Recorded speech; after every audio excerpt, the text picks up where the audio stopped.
कर पर विश्वास पूर्ण कर। याद रखना, दो चीजें होती हैं, एक श्वास दूसरा विश्वास। एक श्वास दूसरा विश्वास।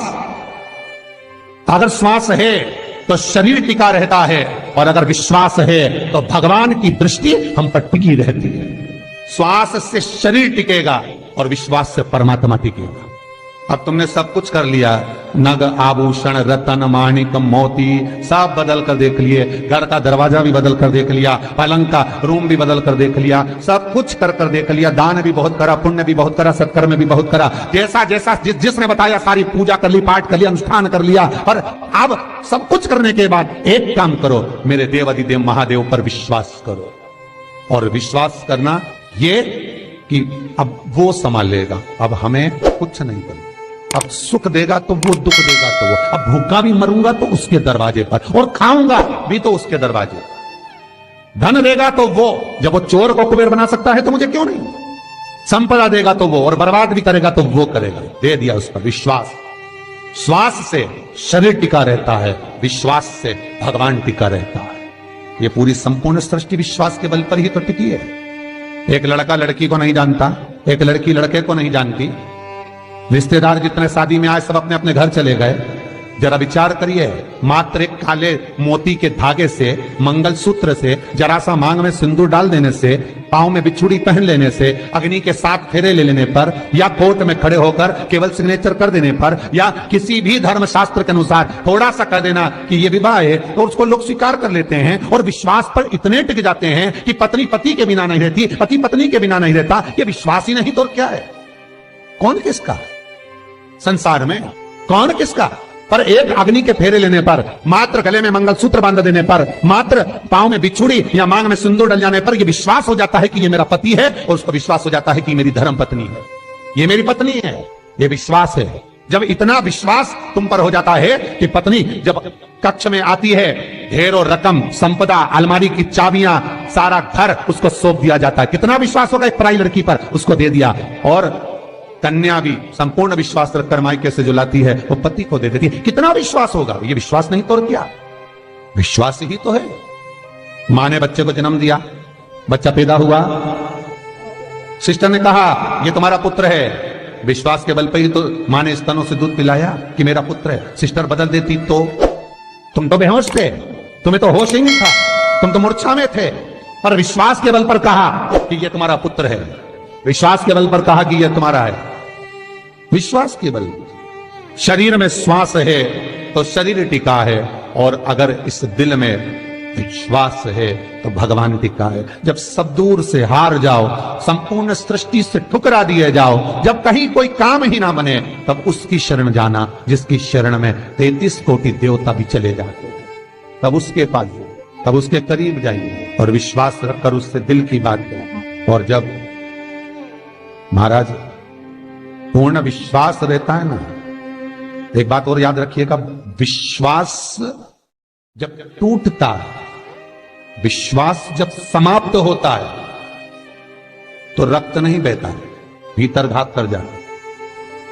महाराज कहते हैं ना, जिस घाव से खून ना निकले, रक्त ना निकले, समझ लेना वो घाव किसी अपने ने ही दिया है। मतलब किसी ने विश्वासघात कर दिया, पैसा ले गया, दे नहीं रहा, संबंध करा, विवाह संबंध करा, अच्छे से करा, खूब पैसा लगाया, इधर बेटी के परिवार वालों ने भी खूब पैसा लगाया, उधर लड़के के परिवार वालों ने भी खूब लगाया, मतलब दोनों का संबंध भी हुआ पर विश्वास नहीं था इसलिए टूट गया।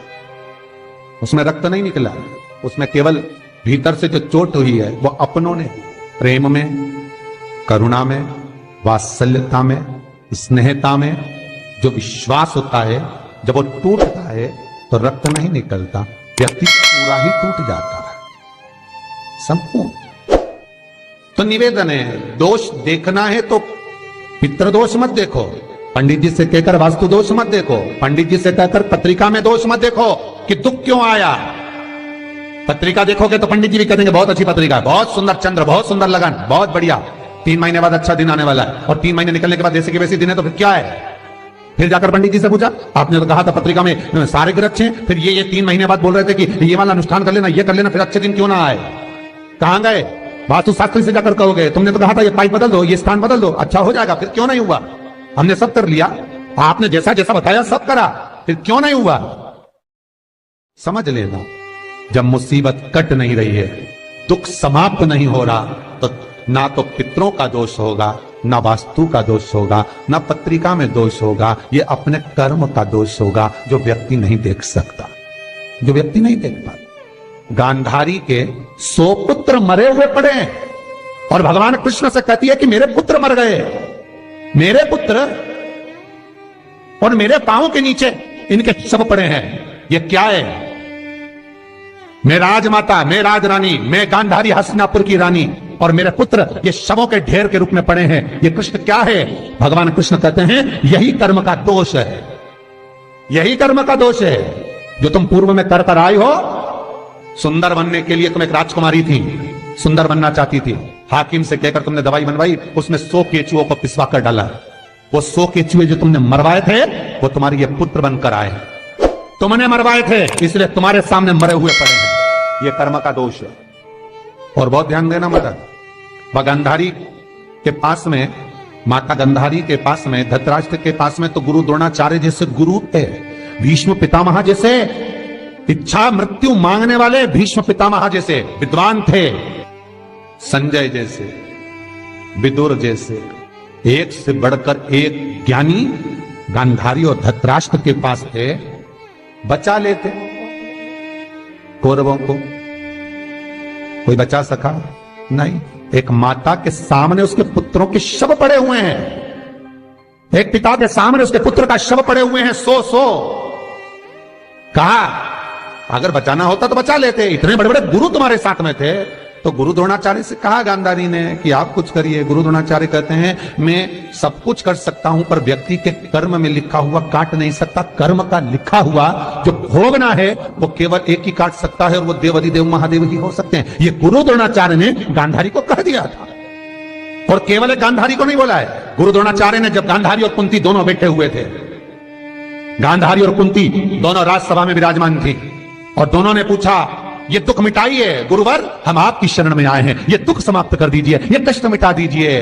तो गुरु द्रोणाचार्य ने कहा था ये दुख ये कष्ट कोई नहीं मिटा सकता, क्योंकि जो कर्म में लिखा है वो भोगना पड़ेगा, और कर्म की लेखनी को अगर कोई मिटा सकता है तो केवल देव अधिदेव महादेव मिटा सकते हैं। इसलिए करो महादेव की पूजन।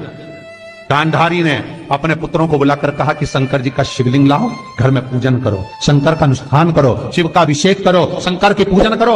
पर एक कौरव ने नहीं करी, और कुंती ने जाकर पांडवों से कहा जाओ शिव जी का अभिषेक करो, पूजन करो। तो जहां जहां से पांडव निकलते थे वहां मंदिर का निर्माण करते हुए जाते थे। पूरी भारत की भूमि पर पांडवों के बनाए कई मंदिर हैं।